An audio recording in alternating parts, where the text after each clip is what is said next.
করতে চাইছে। দেখা যাবে যে অল্প একটু বাকি থাকবে, নেক্সট ক্লাসে ধরো ওই 10-15 মিনিটের জন্য একটা ক্লাস টাইম নষ্ট হয়ে যাবে। এই জন্য আগে থেকে শুরু করতে চাইছি। কিন্তু আমি তো বেশ আগেই দিয়েছি। এই জাকিরুল, তুমি কখন পাঠাইছে তোমার ফ্রেন্ডদেরকে? এটা তো স্লো জয়েন করতেছে।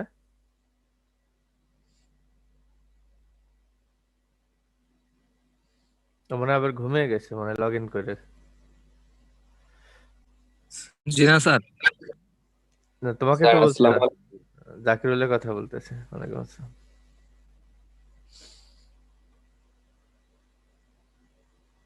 তোমাদের কে কে হলে আছো, ক্যাম্পাসে আছো?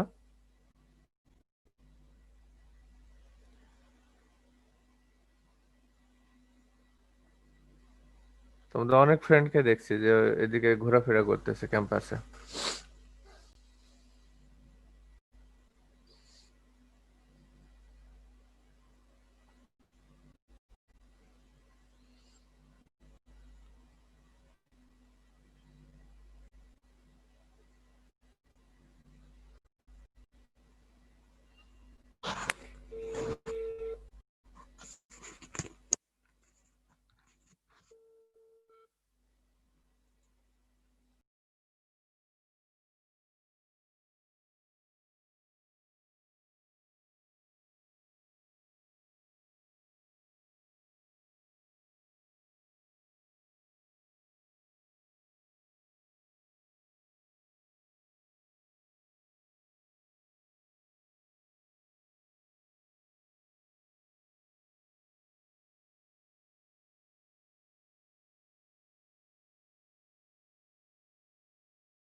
এগ্রি ইঞ্জিনিয়ারিং এর সিআর কে জয়েন করছে মেহনাজ। স্যার আসসালামু আলাইকুম। ওয়ালাইকুম আসসালাম। ঘুম ঘুম কণ্ঠ মনে হচ্ছে, ঘুম ভাঙছে মাত্র। জি স্যার, একটু আগে। তো ফ্রেন্ডদের কখন জানাইছো? স্যার একটু দেরি হয়ে গেছে স্যার, আজকে 9:30টায় জানাইছি। আর স্যার আমার কাছে যাদের ফোন নাম্বার আছে সবাইকে পার্সোনালি ফোন দিছি। অনেকে স্যার ধরছে, অনেকে ধরে নাই। বুঝতে পারছি। আচ্ছা, আমরা শুরু করি, কারণ আজকে একটু সময় বেশি লাগবে। ওয়েট করলে পরে শেষ করতে পারবো না। জি স্যার।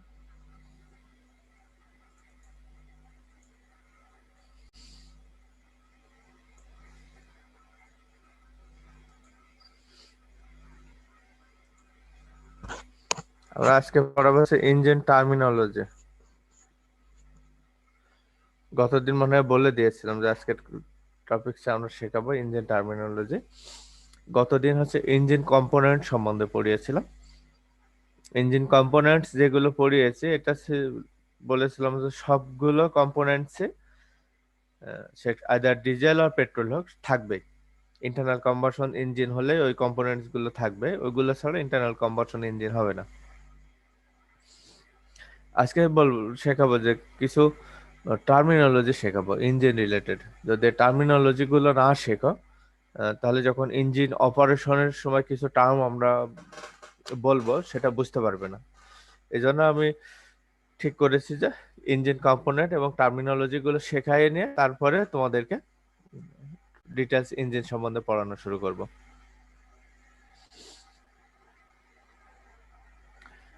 আজকের যে কন্টেন্টের ভিতরে যে বেসিক টার্মস আছে, টার্মসকে আমরা 3 ভাগে ভাগ করেছি। একটা হচ্ছে মেকানিক্যাল, একটা হচ্ছে অপারেশনাল, আর একটা হচ্ছে পাওয়ার ফিচার্স।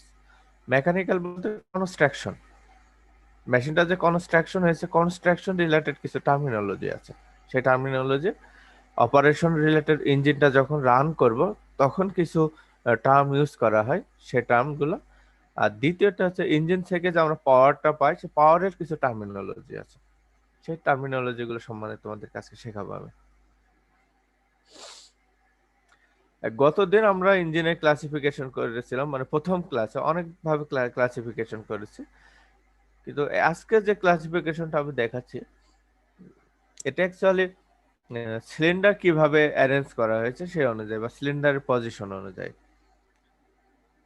এটা আমরা এটাকে হরিজন্টাল সিলিন্ডার এবং ভার্টিক্যাল সিলিন্ডার ইঞ্জিনও বলতে পারি। হরিজন্টাল এবং ভার্টিক্যাল এটা বলার উদ্দেশ্য হচ্ছে পিস্টনের মুভমেন্টটা কিভাবে আছে, পিস্টনের মুভমেন্টটাকে একটা এভাবে মানে হরিজন্টাল এক্সিসে হচ্ছে না ভার্টিক্যাল এক্সিসে হচ্ছে, সেই অনুযায়ী ইঞ্জিনটাকে আমরা সাধারণত হরিজন্টাল সিলিন্ডার ইঞ্জিন বা হরিজন্টাল এক্সিস ইঞ্জিন বলে, বা ভার্টিক্যাল সিলিন্ডার বা ভার্টিক্যাল এক্সিস ইঞ্জিন বলে থাকি। এখানে দুইটা ছবি দেখিয়েছে, আমরা যদি দেখাই এখানে যে দেখো এই ইঞ্জিনের ক্ষেত্রে পয়েন্টারটা দেখা যায় লাল লাল একটা মাথা, এই ইঞ্জিনের পিস্টনটা জি স্যার। এভাবে মুভ করে, রেসিপ্রোকেটিং মুভমেন্ট করে হরিজন্টাল এক্সিসে। আর এই ইঞ্জিনের ক্ষেত্রে যদি আমি ধরি, এই ইঞ্জিনের ক্ষেত্রে পিস্টনটা এইভাবে মুভ করে আপ এন্ড ডাউন। এই দুটো দেখানোর উদ্দেশ্য হচ্ছে আমাদের ওয়ার্কশপে যে ইঞ্জিনগুলো আছে এটা দুই ধরনের ইঞ্জিনই আছে, একটা হচ্ছে হরিজন্টালে, একটা হচ্ছে ভার্টিক্যালে। আমরা যে পাওয়ার টিলারে যেগুলো দেখে থাকি, পাওয়ার টিলারের ইঞ্জিনগুলো সবই হরিজন্টাল এক্সিস। ওর ভিতরে যে পিস্টনটা আছে, পিস্টনটা হরিজন্টাল এক্সিসে মুভ করে। আবার যে ট্র্যাক্টর আছে যেটা, সেগুলো কিন্তু আবার ভার্টিক্যাল ইঞ্জিন। তো এটা দেখানোর আজকে এটা উদ্দেশ্য। তো এটা দেখানোর পরে আমি আজকে যেটা দেখাতে যাচ্ছি কিছু টার্মিনোলজি আছে, টার্মগুলো দেখাই। প্রথমে দেখা যায় ডেড সেন্টার বা ডেড সেন্টার। ডেড সেন্টার একটা পয়েন্ট যার বাইরে পিস্টন, আরো আমরা গতদিন যখন পড়েছিলাম টার্মিনোলজি এই ইঞ্জিন কম্পোনেন্ট, পিস্টনের একটা কথা বলেছিলাম, পিস্টনের ফাংশন বলেছিলাম যে পিস্টনটা সিলিন্ডারের ভিতরে মুভ করে। তা মুভ কতটুকুন করবে তার একটা লিমিট আছে।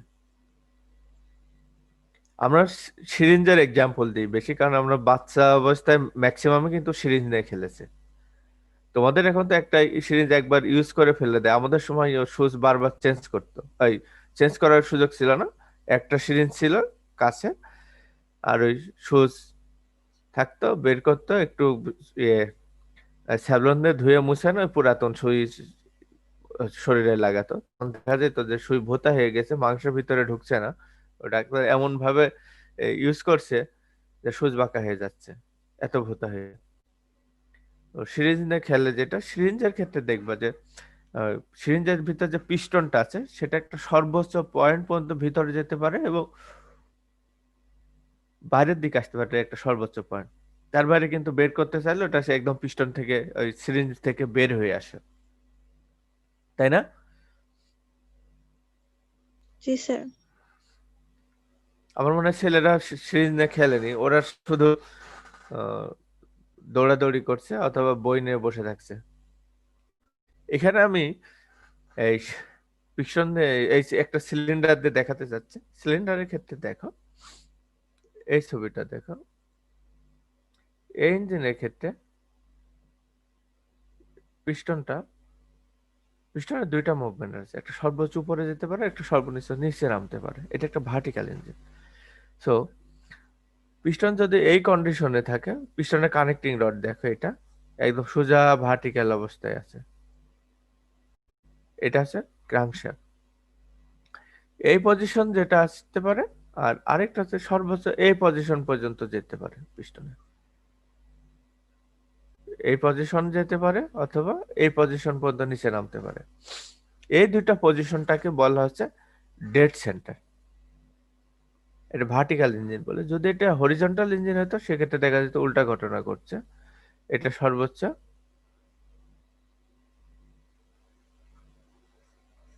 এই পর্যন্ত নামতে পারে, অথবা দ্বিতীয় ফিগার সেটা দেখাতে সর্বোচ্চ এই পর্যন্ত উঠতে পারে, এই পজিশন পর্যন্ত। আর এই সর্বোচ্চ এই পর্যন্ত নামতে পারে।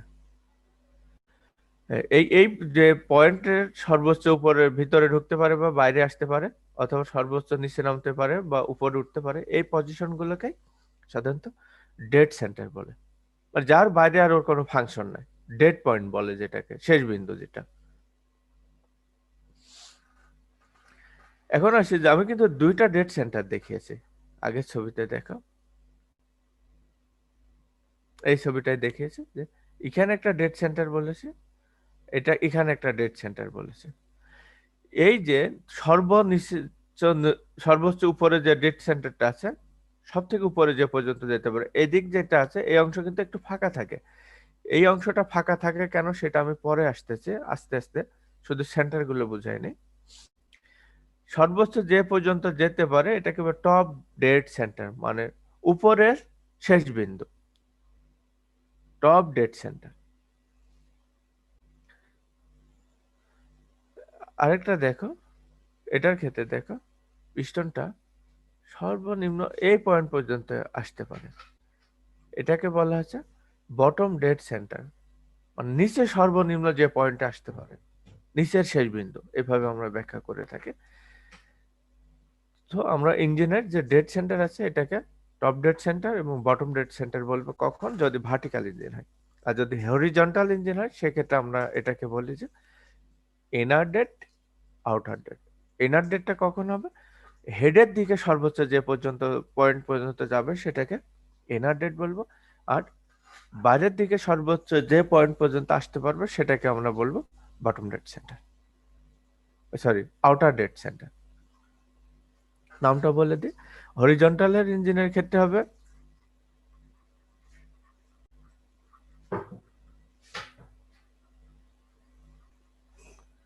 ইনার ডেড সেন্টার, আরেকটা হবে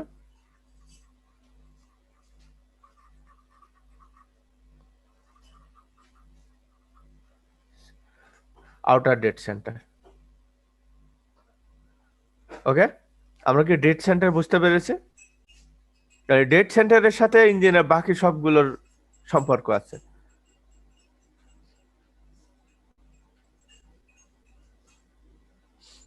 কারো কি কোনো কোশ্চেন আছে? ডেড সেন্টার বুঝতে পারছে কি পারেনি? হাতে কলমে যখন প্র্যাকটিক্যাল দেখাতে পারবো তখন খুব সুন্দর করে। আউটার ডেড সেন্টারটা কোথায় কাজ করবে? আউটার ডেড সেন্টারটা এই বটম ডেড সেন্টারে, যদি সেটা হরিজন্টাল ইঞ্জিন হয়, পিস্টনটা যদি এই দিকে মুভ করে, এটা হবে ও, এটা হবে আই, ইনার আউটার। মানে পিস্টনটা বাইরের দিকে সর্বোচ্চ এই পর্যন্ত আসতে পারবে, ভিতরের দিকে সর্বোচ্চ এই পর্যন্ত যেতে পারবে। এই জন্য এটাকে ইনার এবং আউটার ডেড বলে, ইনস্টেড অফ টপ এবং বটমের পরিবর্তে। টপ এবং বটম কখন বলবো? যখন আমরা ভার্টিক্যালি যাব তখন টপ, নিচে হচ্ছে বটম। আর যখন হরিজন্টালে যাব ভিতরের দিকে বাইরের দিকে বোঝায়। তো ইনার ভিতরের দিকে কতটুকুন আসলো, আউটার বাইরে কতটুকুন গেল। আমি তাহলে নেক্সট টার্মিনোলজিতে যাই।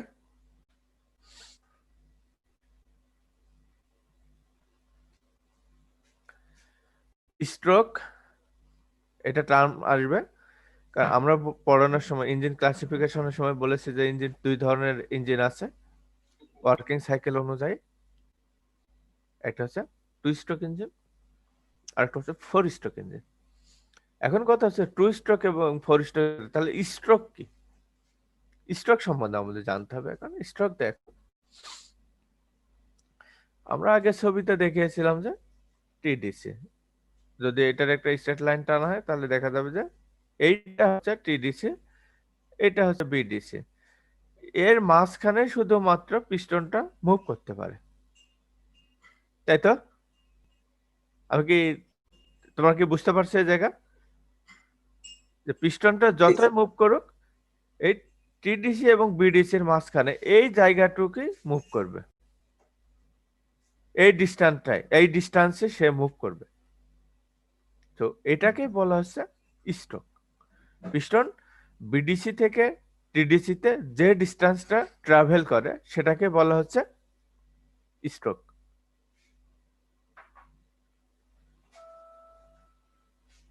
কে বুঝতে পারছো? জি স্যার।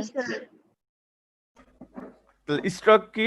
স্ট্রোক হচ্ছে পিস্টন যদি বিডিসি থেকে টিডিসি তে যায় তাহলে যে লেন্থ হবে সেটাও স্ট্রোক, আর টিডিসি থেকে বিডিসি তে আসলে যে লেন্থ হবে সেটাও একটা স্ট্রোক। তো পিস্টন টিডিসি বিডিসি বিডিসি টিডিতে যতই যাওয়া আসা করে সব সময় সে একই ডিস্টেন্সটা ট্রাভেল করবে। তো স্ট্রোক কখনো চেঞ্জ হবে না একটা ইঞ্জিনে যদি এটা ডেভেলপ করা হয়ে যায়। ওকে, এরপরে আছে আরেকটা টার্মিনোলজি। আমরা বলেছিলাম যে সিলিন্ডার। সিলিন্ডারটা কি? সিলিন্ডারের দুইটা ডায়ামিটার থাকে, একটা হচ্ছে ইনার ডায়ামিটার যেটাকে বলা হয় বোর, আর একটা বলা হয় আউটার ডায়ামিটার। যদি কখনো সিলিন্ডারের ডায়ামিটার দেওয়া থাকে বা সিলিন্ডার ডায়ামিটার, তখন বুঝতে হবে যে এটা বোর ডায়ামিটার। এর কিন্তু দুইটা ওয়াল আছে, এদিকে একটা ডায়ামিটার আছে, এদিকে একটা ডায়ামিটার আছে। তো এখন কথা হচ্ছে যে আমরা সবসময় ভিতরের ডায়ামিটারটাকে হিসাব করব তখন বোর বলবো।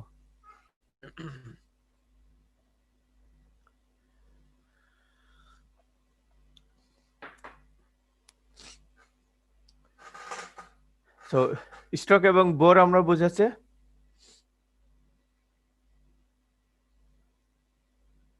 না কারো কোনো কনফিউশন আছে?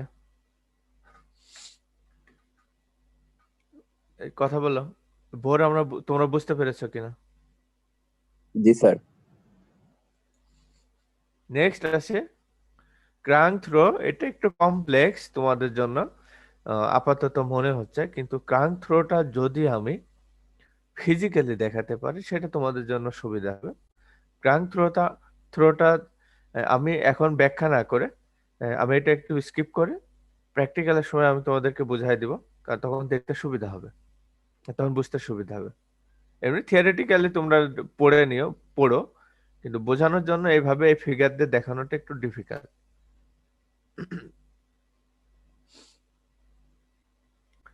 এখন আসি অপারেশনাল।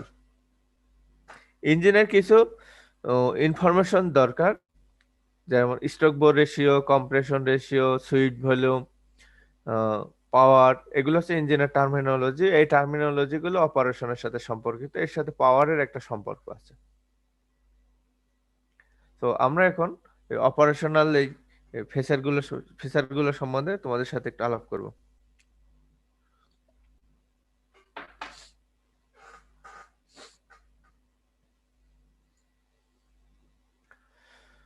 প্রথমে আসি স্ট্রোক এবং বোরের রেশিও বলতে কি বোঝে। স্ট্রোক এবং বোরের রেশিও টার্মিনোলজি অনুযায়ী বোঝা যাচ্ছে যে স্ট্রোককে আমরা বোর দিয়ে ভাগ করলে যে ভ্যালুটা পাবো সেটা হবে স্ট্রোক এবং বোরের রেশিও।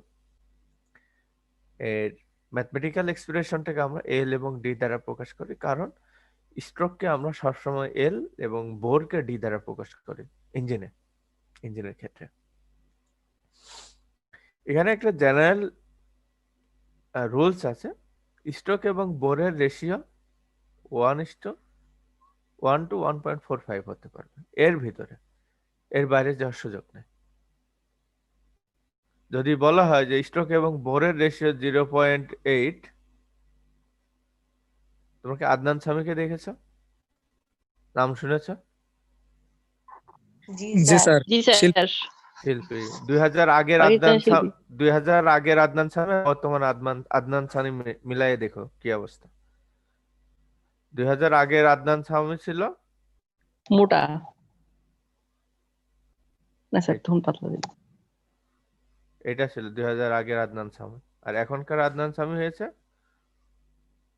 মনে হয় সে লম্বা হয়ে গেছে।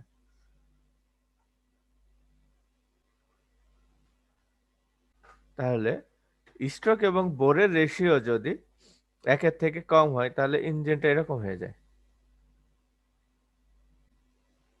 আর যদি 1 বা 1-এর বেশি হয় তাহলে ভার্টিক্যাল ইঞ্জিনটা দেখতে এরকম লম্বাটে হয়। এই জন্য সবসময় স্ট্রোক অ্যান্ড বোরের রেশিও 1 থেকে 1.45 এই রেঞ্জের ভিতর রাখা হয়। এখানে আরেকটা বিষয় আছে যে স্যার যদি 1.45 এর বেশি হয়ে যায় তখন? কখনোই হবে না, নেভার। এটা হচ্ছে স্ট্যান্ডার্ড রুল, ওয়ার্ল্ড রুল, মানে ওয়ার্ল্ড স্ট্যান্ডার্ড। জি স্যার। এর বাইরে কেউ করবে না। আবার এটা এই ধরনের ইঞ্জিন অনেক সময় করতে হয়, তৈরি করতে হয় ওয়ানের কাছাকাছি, কারণ দেখা যাচ্ছে স্পেস লিমিটেশন হচ্ছে, কম্প্যাক্ট ডিজাইন করতে হচ্ছে, সেক্ষেত্রে কিন্তু ইঞ্জিন এরকম হতে পারে, একেবারে যে হবে না তা না, হতে পারে, কিন্তু এগুলো স্পেশাল কেস।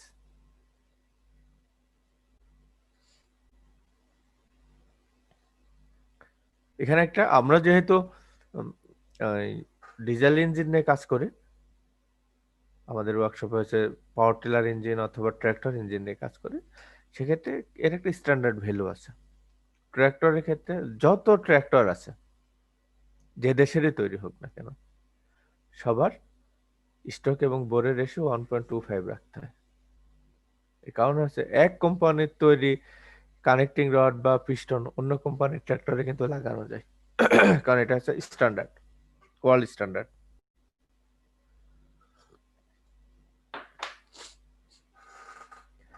বুঝতে পারছো আমার কথা? যে শুধু অ্যাজ ফর এক্সাম্পল মোটরসাইকেল এর কথা বলি, যে বাজাজ যে মোটরসাইকেল আছে ডিসকভার, ডিসকভারের পার্টস কিন্তু বাজাজ কোম্পানি তৈরি করে না, সব বিভিন্ন কোম্পানি তৈরি করে, ওই পার্টস গুলো ওরা পরে অ্যাসেম্বল করে। বাংলাদেশের যশোরেও কিছু পার্টস তৈরি হয় যেটা ওই ডিসকভার মোটরসাইকেল ইউজ করে। সো ওখানে একটা স্ট্যান্ডার্ড ফলো করতে হয়। সিমিলারলি ট্র্যাক্টরের ক্ষেত্রে স্টক এবং বোরের রেশিওটা 1.25 মেনটেন করা হয়।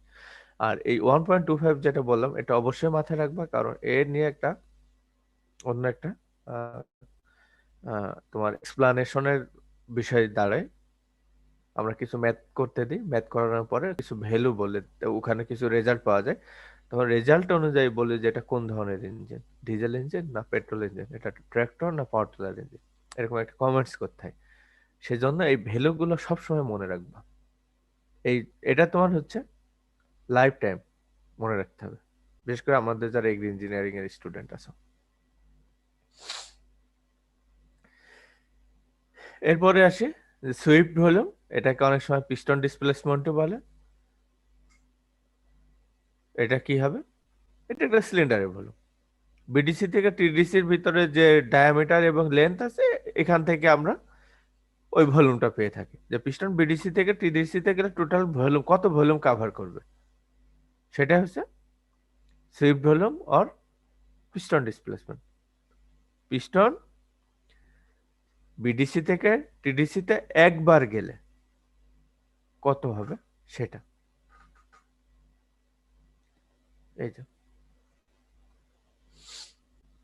এটা ছিল বিডিসি, টিডিসি, এটা হচ্ছে বিডিসি।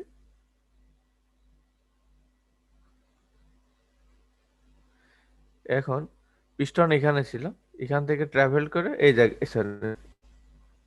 এই জায়গায় এসেছে, তাহলে এই জায়গায় আসলে টোটাল ভলিউম কত সেটা বের করার জন্য আমরা এই ইকুয়েশনটা ইউজ করে থাকি।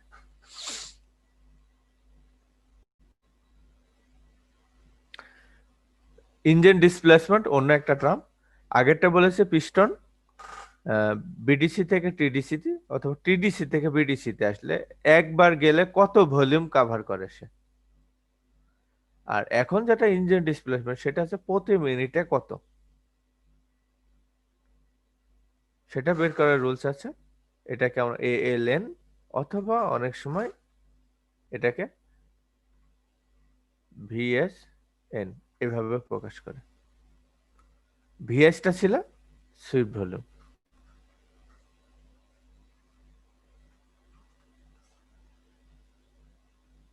এটা করা হয় কারণ ভিএস বসানো হয় কেন, অনেক সময় পরীক্ষার সময় এত ক্যালকুলেশনের সময় নাই, এ বসাও, এল এর ভ্যালু বসাও, বারবার বসানোর থেকে আগে যেটা পেয়েছে সেটার সাথে এন দ্বারা গুণ করে দিচ্ছে, এটা করা হয় অনেক সময়। Total number of power stroke occur in 1 minute. Total number of power stroke small N দ্বারা প্রকাশ করা হয়। এটাকে বের করার একটা রুলস আছে, সেটা আমরা স্টেপ বাই স্টেপ শিখি। Total number of power stroke N, number of power stroke actually কি, পাওয়ার স্ট্রোক মানে যে স্ট্রোকে শুধুমাত্র পাওয়ার প্রডিউস হচ্ছে সেটা হচ্ছে পাওয়ার স্ট্রোক। এখন কথা বলি যে একটা 4 স্ট্রোক ইঞ্জিন হলে 4টা স্ট্রোক আছে, কিন্তু তার ভিতরে শুধু একটা স্ট্রোকে পাওয়ার প্রডিউস হচ্ছে। 2 স্ট্রোকে 2টা স্ট্রোক আছে, কিন্তু একটা স্ট্রোকে পাওয়ার প্রডিউস হচ্ছে। এই এখন একটা বলা আছে যে একটা ইঞ্জিন প্রতি ঘন্টায়, সরি, প্রতি মিনিটে 1000 রোটেশন দেয়, 1000 আরপিএম দেয়। তাহলে 1000 আরপিএম এ পাওয়ার স্ট্রোক কতগুলো সেটা বের করতে হবে। প্রতি মিনিটে কতটা পাওয়ার প্রডিউস করছে বা কতবার পাওয়ার হচ্ছে, পাওয়ার স্ট্রোক হচ্ছে সেটা বের করার গুলো কিছু রুলস আছে। এখানে দেখো, যদি 4 স্ট্রোক ইঞ্জিন হয়, স্ট্রোক ইঞ্জিন যদি হয়, তাহলে আমরা এই সূত্রটা ইউজ করি। এটা ইউজ কর এটা আরপিএম 2 হওয়ার কারণ কি সেটা আমি তোমাদেরকে ছবি দিয়ে দেখাচ্ছি।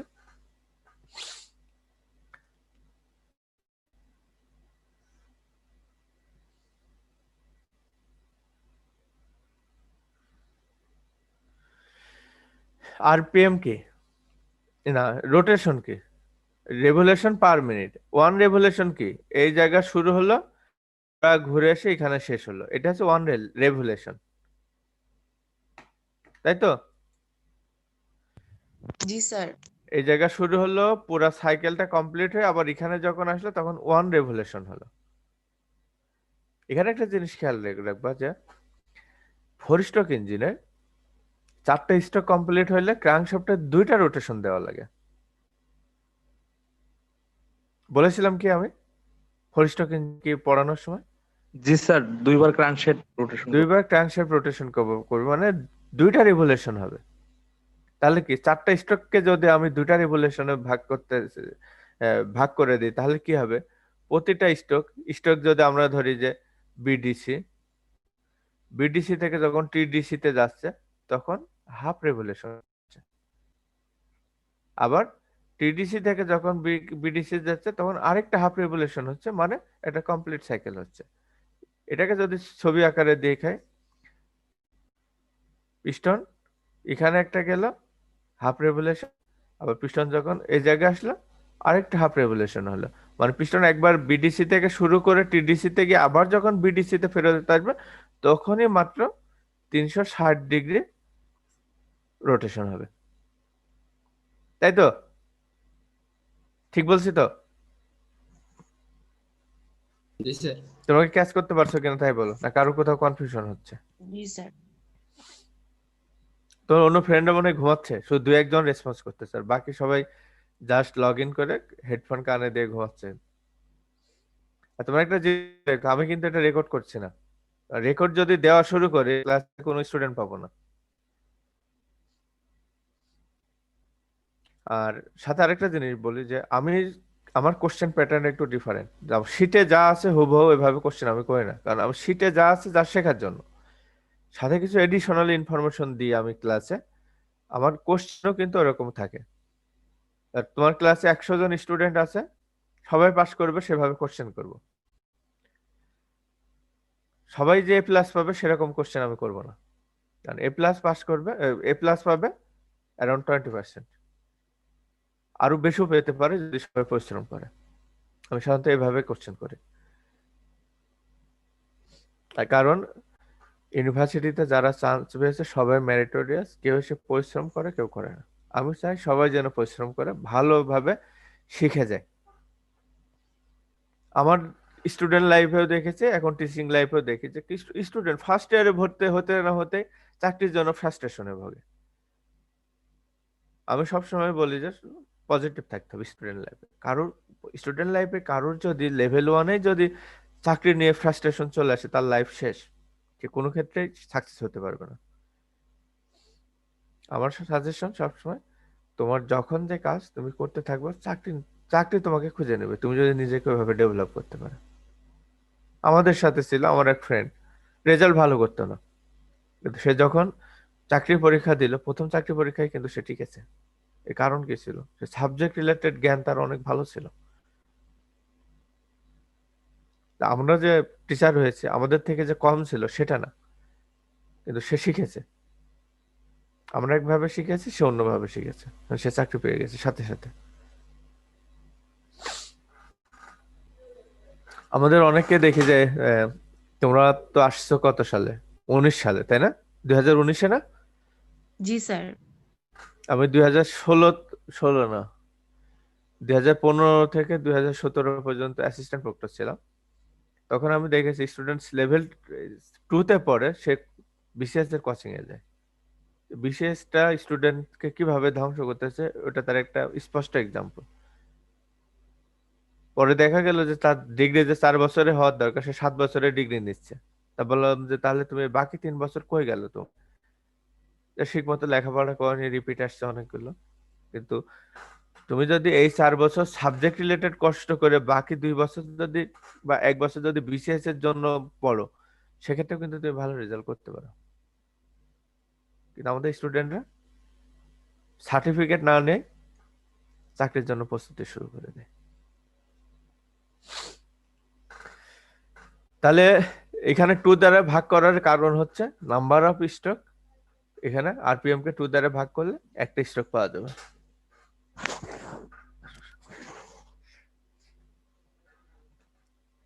তৈরি করে রাখছে, চা খাবা?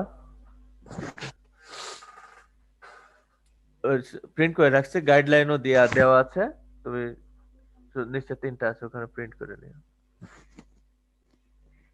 ফিল আপ করে নিও। বাসা যাবা কখন?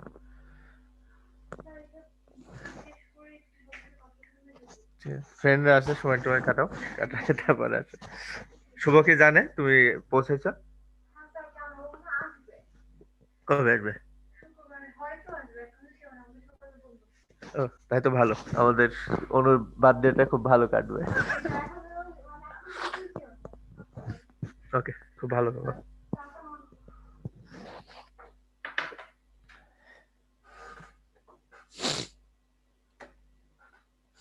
আচ্ছা তাহলে আমরা দেখি টু স্ট্রোকের ক্ষেত্রে, টু স্ট্রোকের মানে কি 360 ডিগ্রি রোটেশন হচ্ছে, 360 ডিগ্রি রোটেশন হচ্ছে, এই জন্য আরপিএম কে ভাগ করা হয়নি, কারণ 360 ডিগ্রিতে ইকুয়াল টু 2 স্ট্রোক। তো এখানে 1 স্ট্রোক ইজ ইকুয়াল টু 180, একবার গেলে 180, দুইবার গেলে 360। এই জন্য 2 স্ট্রোকের ক্ষেত্রে আরপিএম কে ভাগ করা হয়নি, আর 4 স্ট্রোকের ক্ষেত্রে আরপিএম কে ভাগ করা হয়েছে। হ্যাঁ, এখানে আরপিএম অর্থ কি সেটা আমি দিয়ে দিয়েছি এখানে, রেভলিউশন পার মিনিট। আমার স্যার মনে হয়, হ্যাঁ বলো। স্যার স্যার এখানে ক্যালকুলেশন যে আমি এন এর ক্যালকুলেশনটা করতেছি স্যার, যে শুধুমাত্র স্যার পাওয়ার স্ট্রোকের ক্যালকুলেশনটা আমার দরকার এন। হ্যাঁ হ্যাঁ স্যার এখানে কি বের হচ্ছে এর আগের যে ইকুয়েশন গুলোতে এখানে কি এন হচ্ছে? অবশ্যই। কারণ আমি রেভলিউশন এন তো স্যার নাম্বার অফ স্ট্রোক বের হওয়ার কথা, হ্যাঁ পাওয়ার স্ট্রোক স্যার হ্যাঁ, হওয়ার কথা না, কি বুঝতেছি না স্যার এই জিনিসটা। বুঝিনি। এন স্যার দুইটা আছে, এন দুইটা আছে, ডোন্ট ওয়ারি, শুধু এটা রাখো যে number of power stroke equal to small lane. Sir একটু আগে আমরা স্যার কি ক্যালকুলেশন করলাম আর কি, পাওয়ার এন স্ট্রোক ক্যালকুলেশন করলাম, আর রেভলিউশন যেটা আরপিএম টাকে আমরা ক্যাপিটাল এন দ্বারা প্রকাশ করে। আচ্ছা স্যার, এখানে একটা রেভলিউশন যখন হচ্ছে হ্যাঁ, তখন তো স্যার 4টা স্ট্রোক সম্পন্ন হচ্ছে না? নো, 2 স্ট্রোকের ক্ষেত্রে তাহলে এক রেভলিউশনে 2টা স্ট্রোক হবে, আর 4 স্ট্রোকের ক্ষেত্রে 2টা রেভলিউশনে 4টা স্ট্রোক হবে। আমার মনে হয় তুমি প্রথম লেকচার শিটটা মানে খেয়াল করোনি। স্যার লাস্ট স্লাইডে একটু যদি যাইতেন স্যার, ওইটা একটু বুঝতে সমস্যা হচ্ছে আর কি স্যার। বলো। এখানে 2 দ্বারা যখন আমি ভাগ করলাম স্যার, তখন তো আমি নাম্বার অফ স্ট্রোক পাইলাম। হুম, যদি আমার মিনিটে একটা আরপিএম, স্যার এই ক্ষেত্রে তো স্যার স্ট্রোক সংখ্যা বের হওয়ার কথা, পাওয়ার স্ট্রোক তো স্যার হওয়ার কথা না। কিন্তু সূত্রতে বলে নাম্বার অফ পাওয়ার স্ট্রোক পাচ্ছ। স্যার এটাই আরপিএম কে বুঝতেছি ভাগ না। দিলে কি আমরা স্ট্রোক পাচ্ছি না? আরপিএম কে ভাগ দিলে তো 2 দ্বারা ভাগ করলে তো আমরা একটা স্ট্রোক পাচ্ছি না। জি স্যার। পাওয়ার স্ট্রোক বলতে কি কখন পাওয়ার প্রডিউস হচ্ছে সেটা, আর নাম্বার অফ সিলিন্ডার এটাও এখানে ইনক্লুড করে দিতে হবে। শোনো, এটা এখন অডিট হয় না, যা সূত্রটা শেখো। আমি একটা প্রবলেম শেখাবো, এক প্রবলেম আমি যতগুলো টার্মিনোলজি তোমাদের কাছে দেখাবো পুরাটাই ক্যালকুলেশন করে দেখাবো কিভাবে হচ্ছে।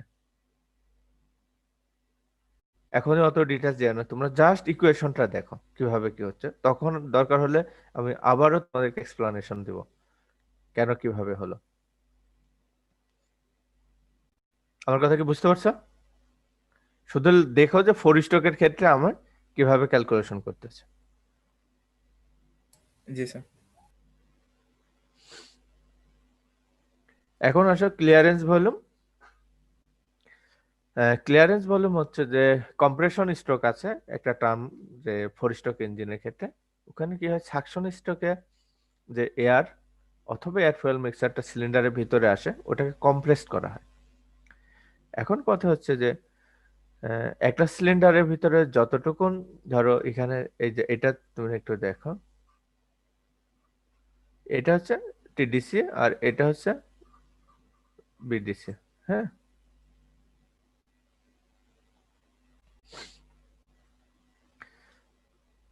এটা হচ্ছে বিডিসি, এটা হচ্ছে টিডিসি। কিন্তু যখন সাকশন স্ট্রোকে হয় তখন এয়ার এবং ফুয়েল কিন্তু পুরাটাই এখানে চলে আসে। এখানে যে ফাঁকা স্পেস যেটা দেখাচ্ছে যে এর করেসপন্ডিং যে দেখো এটার করেসপন্ডিং যে ফাঁকা জায়গাটা, এটা এই পরিমাণ এয়ারও কিন্তু এর ভিতরে প্রবেশ করতেছে। কিন্তু যখন কম্প্রেস করা হচ্ছে তখন দেখা যাচ্ছে যে পিস্টনটা এর উপরে যেতে পারছে না। তো এই পুরা ভলিউমের যে এয়ার বা এয়ার ফুয়েল মিক্সারটা এখানে সিলিন্ডারের ভিতরে প্রবেশ করেছিল সেটাকে কম্প্রেসড হয়ে এই ছোট একটুকুন জায়গার ভিতরে থেকে যাচ্ছে, এই জায়গাটুকুনের ভিতরে থাকছে। এই জায়গাটুকু রাখার কারণ হচ্ছে এটা, যদি আমি টিডিসি এবং বিডিসি যদি এখানে টিডিসি এবং এখানে যদি বিডিসি হতো, কম্প্রেস করে একদম এই পর্যন্ত নিয়ে আসলাম, আমরা কি কোনো ভলিউমকে, কোনো গ্যাসের ভলিউমকে কি জিরো করতে পারি? যতই কম্প্রেস করি তার ভলিউম কি কখনো জিরো হয়? এয়ার বা গ্যাস যেটা, তো ওটাকে রাখার জন্য একটা স্পেস দরকার আমার, ওই স্পেসটা এখানে রাখা হয় এই জায়গাটাতে। এই যে এটার ক্ষেত্রে দেখো, যখন এটা পুরাটা আসছে তখন গ্রিন কালার মানে ন্যাচারাল প্রেসারে আছে, আর এটাকে যখন কম্প্রেসড করে এই জায়গায় নিয়ে আসা হচ্ছে তখন দেখা যায় যে এর প্রেসার অনেক বেড়ে গেছে, এই জন্য এটাকে রেড কালার বলা হয়। এখানে প্রেসার যদি হাই প্রেসারে কম্প্রেসড করলে এর টেম্পারেচার বেড়ে যায়, এই জন্য রেড কালার দিয়ে দেখানো হচ্ছে। এই ভলিউমটাকে আমরা ক্লিয়ারেন্স ভলিউম বলি।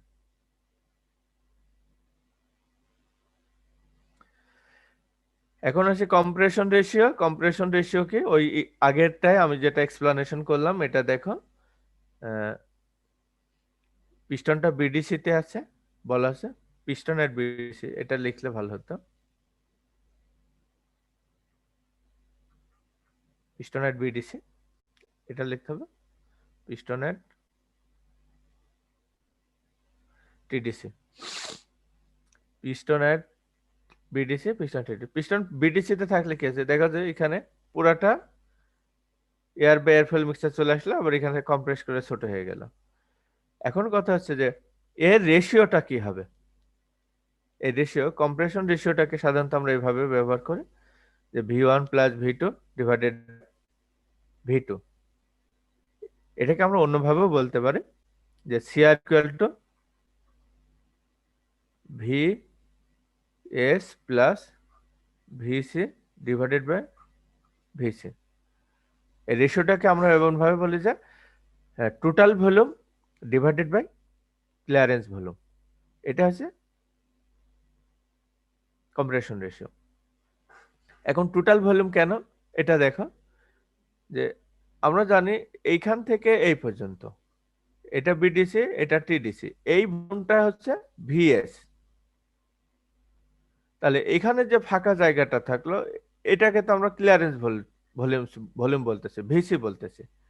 তাহলে যখন সাকশন স্ট্রোকের সময় পিস্টন যখন বিডিসিতে, তখন কি টোটাল কি এই ভলিউম পর্যন্ত এয়ার বা এয়ার ফুয়েল মিক্সার সিলিন্ডারের ভিতরে আসছে।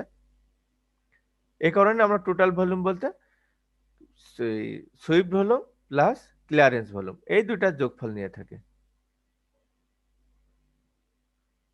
আর কম্প্রেশন রেশিও যখন বের করতে চাই তখন টোটাল ভলিউমকে ভিসি দ্বারা ভাগ করে এর একটা সংক্ষেপেও আমরা এভাবেও লিখতে পারি 1 প্লাস ভিএইচ বাই ভিসি, এভাবেও লিখতে পারি। V1 V2 আমরা V1 ধরেছিলাম যে সুইফট ভলিউম, V2 ধরেছিলাম ক্লিয়ারেন্স ভলিউম। ওইভাবেও না করে আমরা ভিএইচ ভিসি এই ফর্মুলাতেও লিখতে পারি। এখন কি কারোর কোনো কোশ্চেন আছে কম্প্রেশন রেশিও বের করা নিয়ে?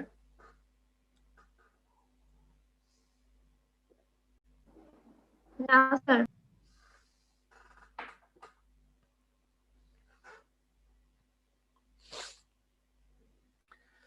এখানে আমি নোটেশন দিয়ে দিয়েছিলাম, সো যদি ভিএস ভিসি বসাও তাহলে নোটেশন না দিলেও চলবে। আর আমরা কিন্তু ইঞ্জিন টার্মিনোলজি এগুলো ওই write down the terminology for compression ratio এগুলো কিন্তু কখনোই পরীক্ষায় কোশ্চেন করি না, কারণ এগুলো হচ্ছে বাচ্চাদের জন্য। আমরা তোমাদেরকে একটু বাচ্চাদের থেকে একটু উপরে লেভেলে ভাবি, ওই জন্য আমরা শুধু ক্যালকুলেশন করতে দিই। এই কোয়েশনগুলো অবশ্যই খুব ভালো মতো মনে রাখবে। পিস্টন স্পিড আরেকটা টার্ম, টিডিসি থেকে এবং বিডিসি এর ভিতরে যে পিস্টনটা মুভ করছে তার স্পিড কত, প্রতি মিনিট বা প্রতি সেকেন্ডে কত মিটার যাচ্ছে, সেটা বের করার একটা ইকুয়েশন আছে যে এসপি যে 2ln। এন হচ্ছে কি, এন এর ভ্যালুটা কি বলো তো? Sir RPM. আরপিএম। এল হচ্ছে, এলটা কি? Sir stroke length. Stroke length. SP equal 2ln। এখানে 2 দ্বারা গুণ করেছে কেন?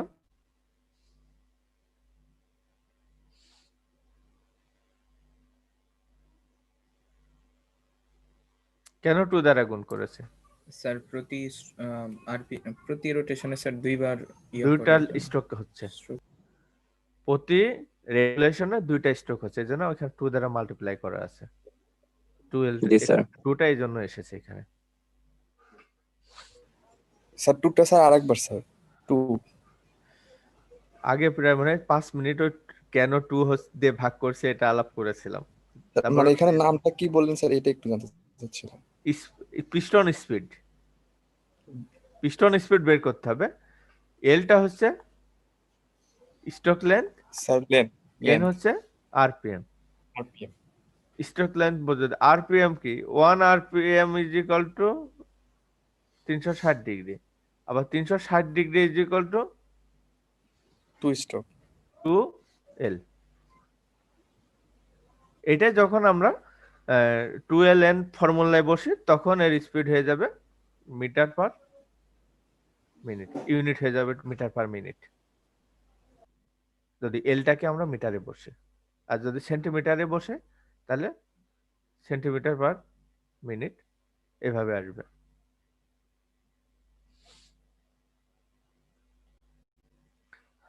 আমরা একটু আগাতে থাকি। আর তোমাদের আজকে যেটা শেখানো হচ্ছে জাস্ট একটু ওয়ার্ম আপ করা হচ্ছে।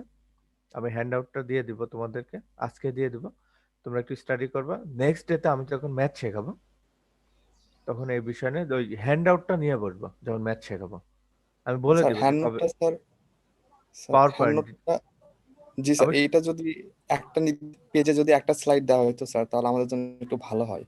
আর 4টা হইলে স্যার একটু সমস্যা হয়ে যায়। যখন প্রিন্ট করবা তখন তো অনেক টাকা খরচ হবে, জন্য তো 4টা করে দিই। স্যার আপাতত স্যার ল্যাপটপ বা ফোনে আমরা দেখি তো এই জন্য স্যার একটু সমস্যা পড়তে হয় স্যার। আচ্ছা তাহলে আমি যেহেতু আজকে অলরেডি প্রিন্ট করে ফেলছি, আমি নেক্সট ডেতে স্যার। তাহলে একটা স্লাইডে একটা পেজে 2টা করে দিব। জি স্যার।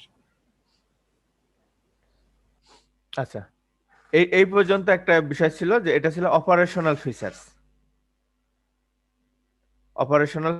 আমরা অলরেডি শিখে ফেলেছি। তাহলে আমরা কি ছিল মেকানিক্যালের বিষয়ে ছিল স্ট্রোক কি, বোর কি, ক্র্যাঙ্ক থ্রো কি, এগুলো সম্বন্ধে ছিল মেকানিক্যাল। তারপরে পড়িয়েছি stroke bore ratio, compression ratio, swept volume, clearance volume, piston displacement volume, অনেকগুলো জিনিস পড়িয়েছি তোমাদেরকে। এখন আসবে পাওয়ার রিলেটেড বিষয়। তো পাওয়ার কি তোমরা জানো, আমরা জানি তোমরা সবই শিখে এসেছো, পাওয়ারে ফিজিক্সেও শিখেছো, সবকিছুতে শিখেছো, ইভেন কি লেভেল 1 লেভেল 2 তে শিখেছো পাওয়ার কি জিনিস। সরি লেভেল 2 না, সেমিস্টার 1 এও শিখেছো পাওয়ারের ডেফিনেশন, হয়তো ফিজিক্স থেকে শিখছো না তোমরা? জি স্যার। এখানে পাওয়ারের ডেফিনেশন বলো তো, হোয়াট ইজ পাওয়ার? স্যার একক সময়ে কৃত কাজটাই পাওয়ার পাওয়ার হচ্ছে জানতাম। Power is the rate of doing work per unit time. Rate of doing work or how much work can be done in a given unit of time. মিনিটে হতে পারে, সেকেন্ডে হতে পারে, আওয়ারে হতে পারে। পাওয়ারের ইউনিট কি? হর্স পাওয়ার ইউনিট আছে, কিলোওয়াট ইউনিট আছে, তাই না?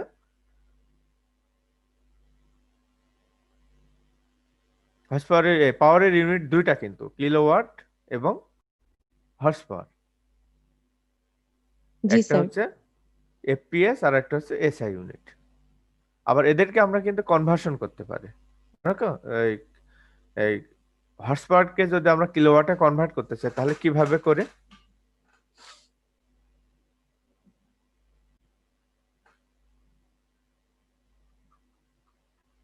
কত কিলোওয়াট? কত কিলোওয়াট হবে? 1 horse power equal 0.746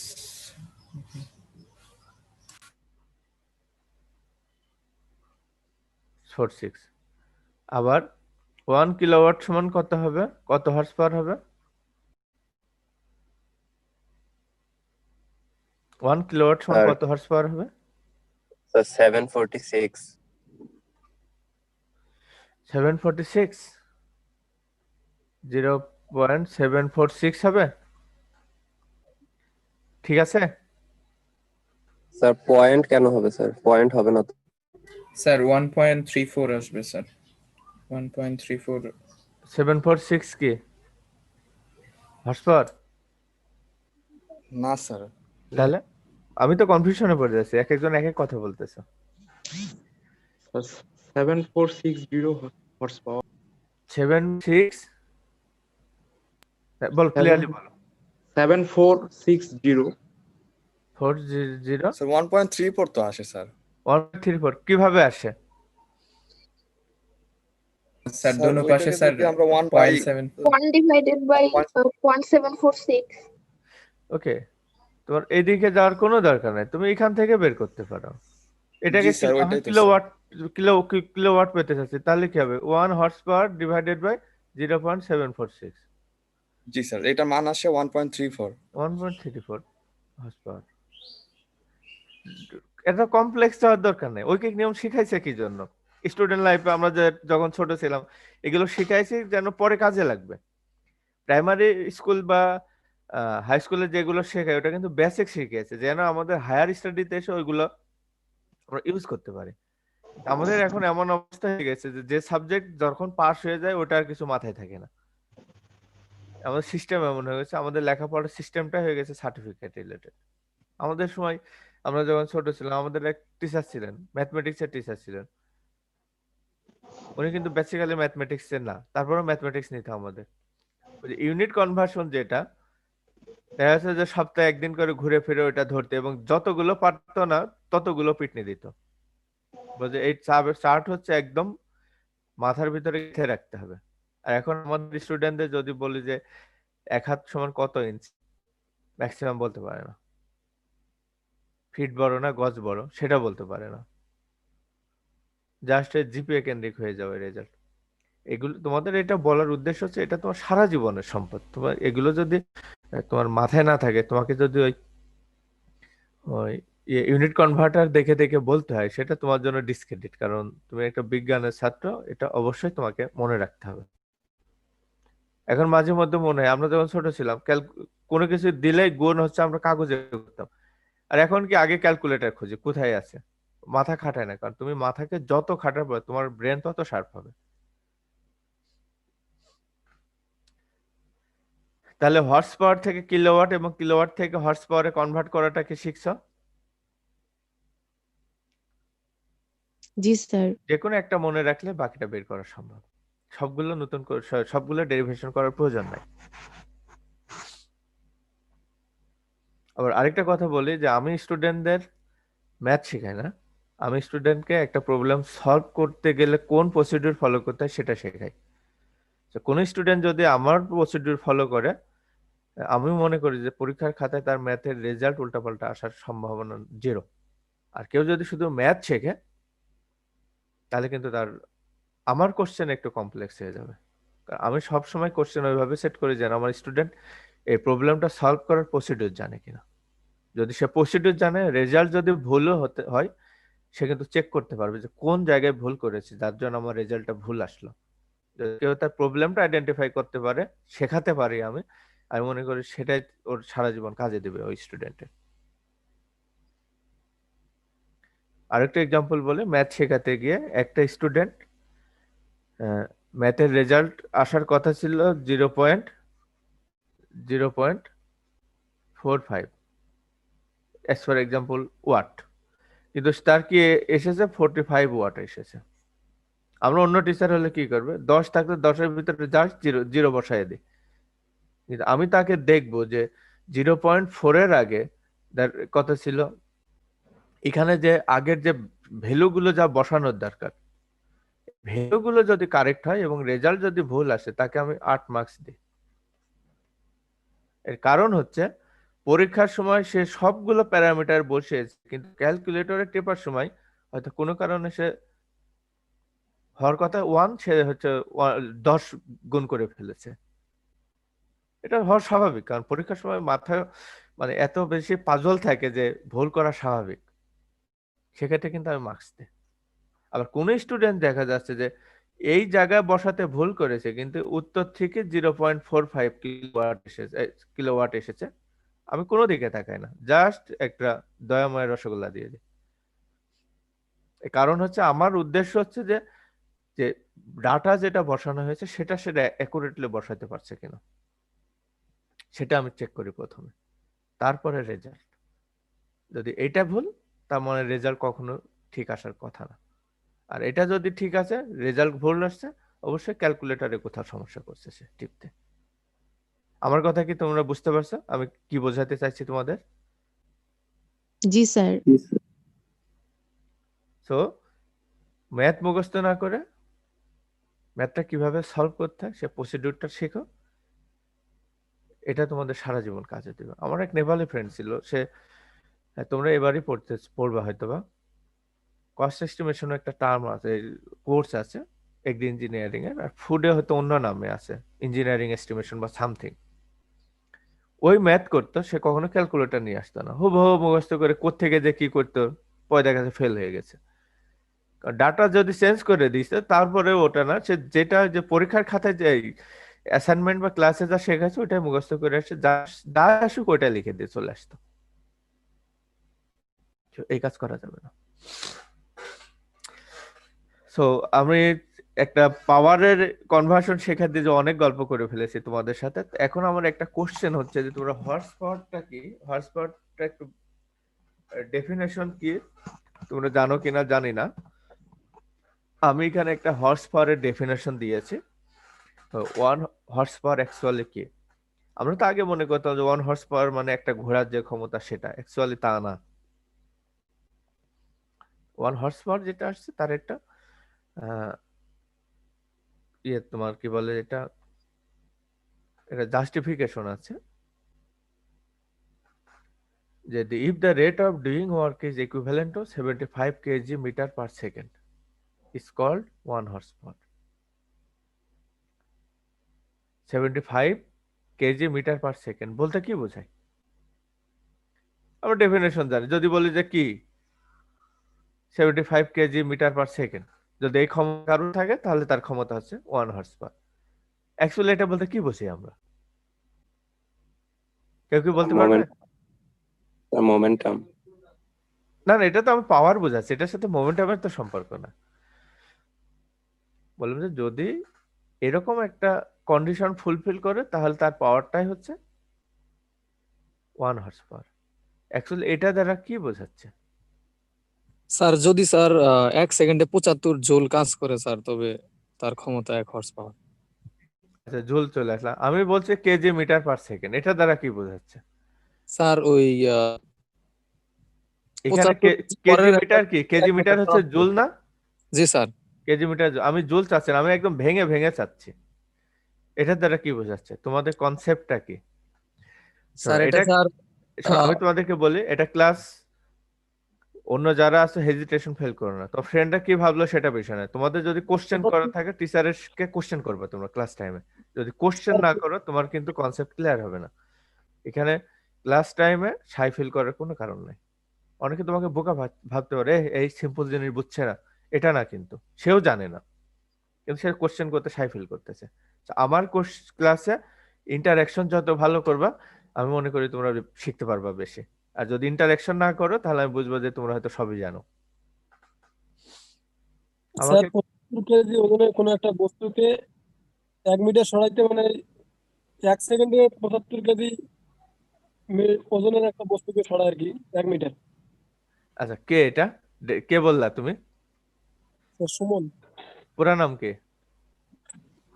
sir Suman ইসলাম। তুমি ইঞ্জিনিয়ারিং না ফুডের? ইঞ্জিনিয়ারিং।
বল।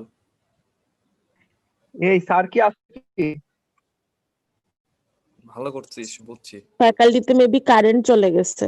খুবই ভালো কাজ করছিস তাই। অনেক ভালো হয়েছে।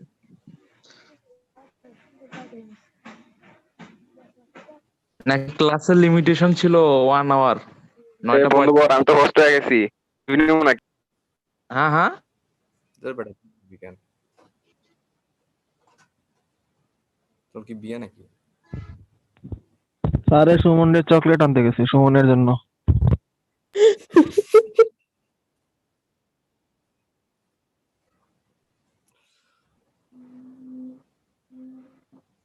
ভাই আমি যে কি বলছি রে ভাই আমি নিজে জানি না। স্যার তুমি মনে হয় সে ওটা নিয়ে আজকে। করতেছে বুঝছিস? তুমি স্যার ওটা নিয়ে তুমি প্রশ্ন সে করতেছে যে আসলে আমি কি বলতেছি। তোর জন্যই এই চকলেট স্যার আনতে আসছে। গেছে। আমি ভাবতেছি কি ব্যাপার, সুমন বলার পর স্যার চুপ হয়ে গেল কেন? এই স্যার আসছে। হ্যাঁ, এখানে আমি চুপ হওয়ার কারণ আছে, ইলেকট্রিসিটি ছিল না, সাথে বিদ্যুৎও ছিল না। বুঝতে পারছো আমার কথা? বিদ্যুৎ এবং ইলেকট্রিসিটি দুইটাই একসাথে গিয়েছিল।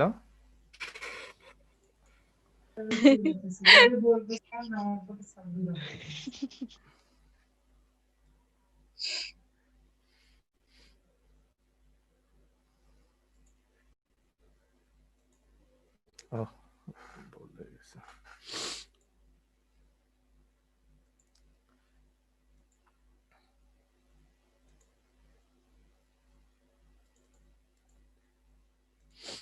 আচ্ছা, তোমাদের ওটাকে একটু ব্যাখ্যা করি। অ্যাকচুয়ালি 1 হর্স পাওয়ারটা কি? শুনতে পাচ্ছ আমার কথা? হ্যাঁ স্যার শুনতে পাচ্ছি। বিদ্যুৎ গিয়েছিল 2 সেকেন্ডের জন্য, কিন্তু ইন্টারনেট আসতে লাগছে আরো 2 মিনিট। এটা বলো যে 75 কেজির একটা ওয়েটকে 1 সেকেন্ডে যদি 1 মিটার ডিস্টেন্স ট্রাভেল করাতে পারে, তখন যার যে ক্ষমতা হবে সেটাকে 1 হর্স পাওয়ার বলে। 75 কেজি ওয়েট 1 সেকেন্ডে যদি 1 মিটার ডিস্টেন্স ট্রাভেল করাতে পারে কেউ, তখন তার যে ক্ষমতা সেটাকে আমরা 1 হর্স পাওয়ার বলবো। আমরা যে একটা 1 হর্স পাওয়ার বলছি, একটা ঘোড়ার ক্ষমতা কিন্তু 1 হর্স পাওয়ার না, এর থেকে কম। কিন্তু এটাকে একটা স্ট্যান্ডার্ডে নেওয়ার জন্য একটা ঘোড়ার যে ক্ষমতা তাকে 1.5 দ্বারা মাল্টিপ্লাই করার পরে এই 1 হর্স পাওয়ার পাওয়া গিয়েছিল, যারা সেই হর্স পাওয়ারের যে ইউনিটটা করেছিল, যে বিজ্ঞানী। এখন বলো তো শোন, আর কারোর কোনো কনফিউশন থাকবে যে 1 হর্স পাওয়ার কিভাবে আসলো? না স্যার থাকবে না, আপনি তো সুন্দর একটা ফিগারে কিন্তু সব ক্লিয়ার হয়ে গেছে, এতক্ষণ গল্প করার থেকে এক ফিগার দিয়ে সব বোঝা যাচ্ছে। কিন্তু স্যার এখানে যে কেজি মিটার পার সেকেন্ড, এটা তো হুম। স্যার ভরবেগের একক, তাহলে পাওয়ারের এককের সাথে কিভাবে স্যার মিলে? জুল পার সেকেন্ড কি ওয়াট না? জি sir, joule per second watt. তাহলে কি ওয়াট কিসের ক্ষমতা, কিসের একক? স্যার ওয়াট তো ক্ষমতার। Yes. ক্ষমতার বাংলা কি? পাওয়ার। তোমাদের যারা বন্ধুরা বা সিনিয়র বড় ভাইরা, তাদের পাওয়ার কি হলে থাকার সময়? র্যাগিং। তাদের পাওয়ার ওই একটাই, ফ্রি খাওয়া, হলে একটু দু একজনকে ঝাড়ি দেওয়া, র্যাক দেওয়া, 4 থাপ্পড় দেওয়া। পর ওরাই যখন ক্যাম্পাসের বাইরে যাবে ওরাই বেড়াল হয়ে যায়। ক্যাম্পাসে বাঘ, বাইরে বেড়াল। আবার দেখা যায় তোমরা যারা ক্যাম্পাসটা তোমাদের জন্য ভালো থাকার কথা ছিল, তোমাদের ঝাড়ি দিচ্ছে, বাইরে গেলে দেখা যাচ্ছে বাইরের লোক তোমাদের সাথে ভালো ব্যবহার করছে আর ওদের সাথে খারাপ ব্যবহার করছে, ভাইস ভার্সা। ও সরি, এখানে একটা ভুল করেছি। এখানে সমস্যা নাই, হর্স পাওয়ারের ইকুয়েশন আমি দেখিয়েছি। ইন্ডিকেটেড ইফেক্টিভ প্রেসার একটা টার্মিনোলজি আছে। ইন্ডিকেটেড ইফেক্টিভ প্রেসার যেটা, সেটাকে আমরা বলি যে পাওয়ার স্ট্রোকের কথা বলেছি না, নাম্বার অফ পাওয়ার স্ট্রোক প্রতি মিনিটে কি। এই পাওয়ার স্ট্রোকের সময় সিলিন্ডারের ভিতরে পিস্টনটা শুধু উপর এবং নিচে যেতে পারে, উপর নিচে ওঠানামা করতে পারে। উপর থেকে যখন খুব জোরে একটা চাপ দেওয়া হয়, তখন পিস্টনটা কিন্তু নিচে নেমে আসে, আশেপাশে যেতে পারে না, কারণ এটা একটা সিলিন্ডারের ভিতরে আছে, চাপ দিলে শুধু নিচে নেমে আসছে। এখন কথা হচ্ছে যে ফুয়েল বার্ন করার পরে পিস্টনের যে সারফেসটা আছে, এই যে এর উপরে যে প্রেসারটা হচ্ছে, সেটাকে বলে ইন্ডিকেটেড মিন ইফেক্টিভ প্রেসার। প্রেসার পড়ছে, এটাকে আমরা কেজি পার স্কয়ার সেন্টিমিটার বা নিউটন পার স্কয়ার মিলিমিটারেও প্রকাশ করতে পারে। এই ডেফিনেশনটা, এটা যেটা আছে, এটা তোমার ওই ইঞ্জিন অপারেশনের সময় এটা আমি আরেকবার ক্লিয়ার করে দিব কিভাবে এটা হচ্ছে। এটা একটা এক্সাম্পল দেওয়া যায় যে তোমরা আতশবাজি ফুটাইছো? জি স্যার। অভিজ্ঞতা আছে? কিভাবে ফুটাইছো? আতশবাজি নিয়ে এসে জাস্ট আগুন ধরে আকাশের দিকে ছুড়ে দিছো, তাই না? জি স্যার। আমরা যখন ছোট ছিলাম, ধর এরকম আতশবাজি, এরকম একটা অংশ থাকে, এখানে আগুন ধরায় থাকে, তাই না? আগুন ধরে আকাশে ছুড়ে দেওয়া হয়। কিন্তু আমরা যারা মাঝে মধ্যে, এখনকার স্টুডেন্টরা ভয় পায় কিনা যায় না, এখনকার পোলাপান, আমাদের সময় কিছু সাহসী পোলাপান ছিল, এর উপরে কি করতো, স্টিলের গ্লাস পাওয়া যায় কিন্তু গ্রামে, এর উপর বসায় দেয়। এটা যখন খোলা থাকে তখন কি হয়, এই আতশবাজিটা চারিদিকে ছড়ায় ছিটে যায়, তাই না? আর যখন এই অবস্থার উপর একটা স্টিলের গ্লাস দেওয়া হয়, তখন কি চারিদিকে না গিয়ে এটা আকাশের দিকে, আকাশে উঠে যায়। তাহলে কি এই এইদিকে আটকানো, নিচে তো মাটি আছে, এখানে যে প্রেসারটা ক্রিয়েট হচ্ছে এই দুই দিকে যেতে পারছে না বা নিচে যেতে পারছে, যাওয়ার একটাই উপায় আছে, উপরের দিকে যখন আঘাত করছে তখন এটা উপরে উঠে যাচ্ছে।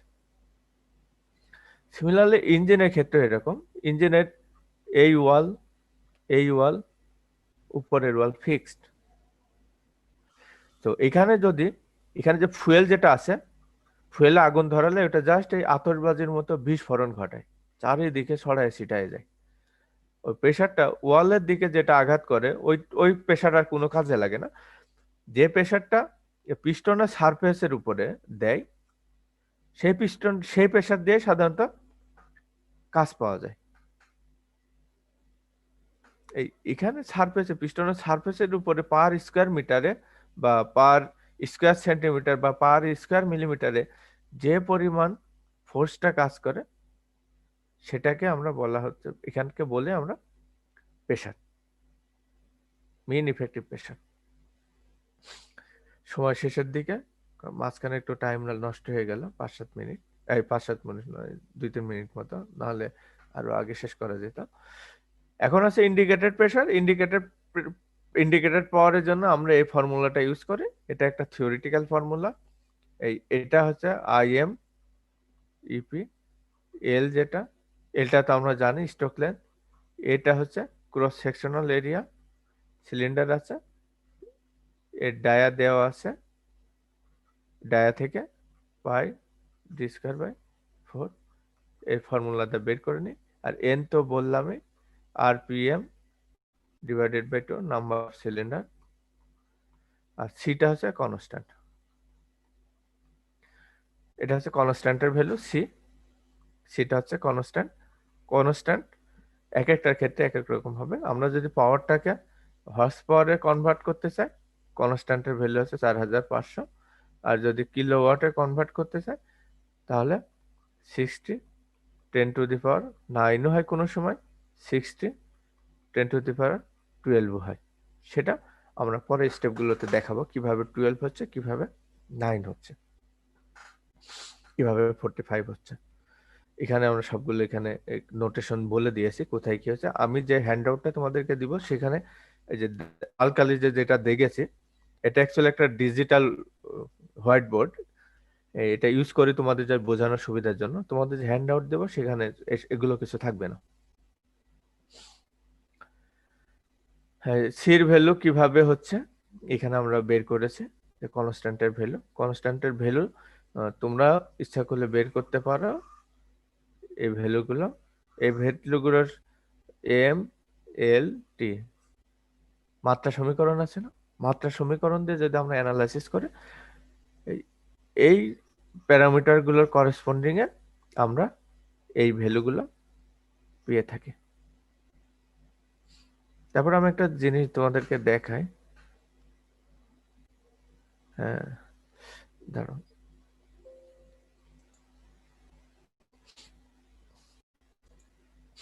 শুধু এই একটা তোমাদেরকে একটু দেখাই দিই, কারণ যেহেতু আমি শেষ করতে পারবো না, আরো কিছু বাকি আছে, আজকে শেষ করা যাচ্ছে না, শুধু এইটুকুন একটু দেখাই। পিটাকে আমরা কিভাবে বলেছি, কেজি সেন্টিমিটার স্কয়ার। এল কে বলেছে মিটার, এ কে বলেছে সেন্টিমিটার স্কয়ার, এ কে বলেছে 1/মিনিট as for example। এটা প্যারামিটার পাচ্ছে, তাহলে সির ভ্যালু এখানে কত হবে দেখো। আমাদের টার্গেট হচ্ছে হর্স পাওয়ার ইউনিটে। তাহলে আমরা যদি সেন্টিমিটার কেটে দিলাম, তাহলে আমরা কি পেলাম, কেজি মিটার পার মিনিট পাচ্ছে। ওয়ালাইকুম আসসালাম, ক্লাস নিচ্ছি, ক্লাস শেষ করে তুমি আসো। কেজি মিটার পার মিনিট হচ্ছে। এটাকে যদি আমরা দেখো মিনিটে না দেখে যদি সেকেন্ডে কনভার্ট করি, হর্স পাওয়ারের দিকে যেতে চাই, কেজি মিটার পার সেকেন্ডে যদি নিতে চাই, তাহলে এটাকে আমরা 60 দ্বারা ভাগ করব, কেজি মিটার পার সেকেন্ড। এখন কথা হচ্ছে আমরা কেজি মিটার পার সেকেন্ড এটা পেলাম, কিন্তু এটাকে যদি আমরা এখন হর্স পাওয়ারে নিতে চাই তাহলে আমাদের কি করতে হবে, এটাকে 75 5 দ্বারা মিটার পার সেকেন্ড বাই 60, তাহলে 1 হর্স পাওয়ার কি হবে? 1 হর্স পাওয়ার হতে হলে এটাকে আমাকে 75 দ্বারা ভাগ করতে হবে।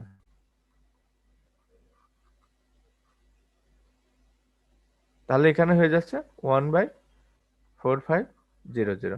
এইভাবে মূলত আমরা সির ভ্যালুটা সি ইকুয়াল টু 4500 বের ইউজ করে থাকি। আমি কি খুব দ্রুত বলেছি, জাস্ট তোমরা যদি এই মাত্রা সমীকরণগুলো ঠিক মতো বসাইয়া কনভার্সন করো তাহলে দেখবো সহজেই এটা পেয়ে যাচ্ছে।